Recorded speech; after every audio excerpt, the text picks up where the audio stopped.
My wife wanted an open marriage because she was bored, but when my new partner turned out to be a perfect match, she demanded it. I should have seen this coming. After 10 years of marriage, our bedroom life had basically flatlined. We'd gone from passionate newlyweds to roommates who maybe got intimate once a month if I was extremely lucky. Every attempt I made to discuss it got shut down or brushed off. When Sarah sat me down that Tuesday evening, I thought maybe she'd finally want to work on us. Instead, she dropped a bomb. I want to open our marriage. I just stared at her across our kitchen table. What? I'm bored, honey. It's like eating the same meal every single day for a decade. I love you, but I need something fresh, something exciting again. My ego shattered into pieces, but honestly, part of me was actually relieved. I'd been so starved for affection and real intimacy that I'd secretly fantasized about this exact scenario, though I'd never admit it out loud to anyone. We spent the next hour setting detailed ground rules. No one we know personally. Always use protection without exception. Don't ask, don't tell about specific details, keep emotions completely out of it. Sarah seemed absolutely giddy with excitement as we talked, like she was planning some amazing vacation. Within 48 hours, she was dressed to the nines in an outfit I hadn't seen in months, practically bouncing as she headed out for her first Tinder date. She came home at 2 a.m. with messy hair and that satisfied, glowing expression I hadn't seen on her face in literal years. I pretended to be fast asleep. That's when I decided I absolutely wasn't going to be the pathetic husband sitting at home alone while she had all the fun. I reached out to Emma, someone I'd been casually chatting with in my LEGO Discord server for months. She was funny, genuinely kind, and actually shared my supposedly nerdy hobbies that Sarah always mocked. Our first meetup was supposed to be completely innocent, building a new LEGO architecture set together at her cozy apartment. But as we worked on the detailed Statue of Liberty set, talking and laughing about everything, something just clicked perfectly. She actually listened intently when I explained the fascinating engineering behind the build. She asked genuine, thoughtful questions about my interests, instead of rolling her eyes like Sarah always did. You know, Emma said softly, carefully placing a tiny brick. I've never met someone who could make LEGO sound this absolutely fascinating.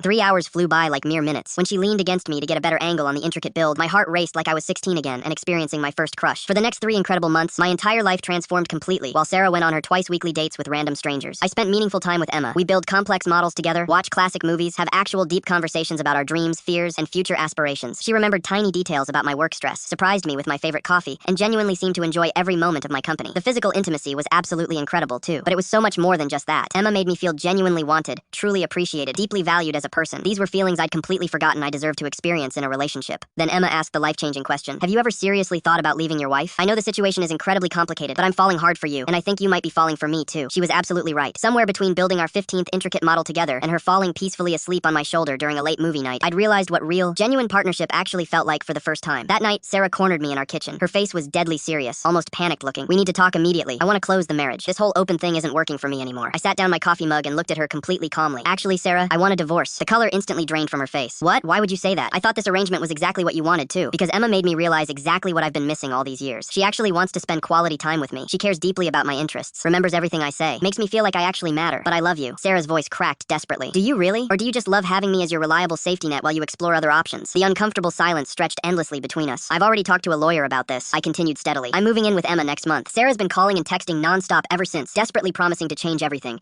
begging for another chance. But it's far too late now.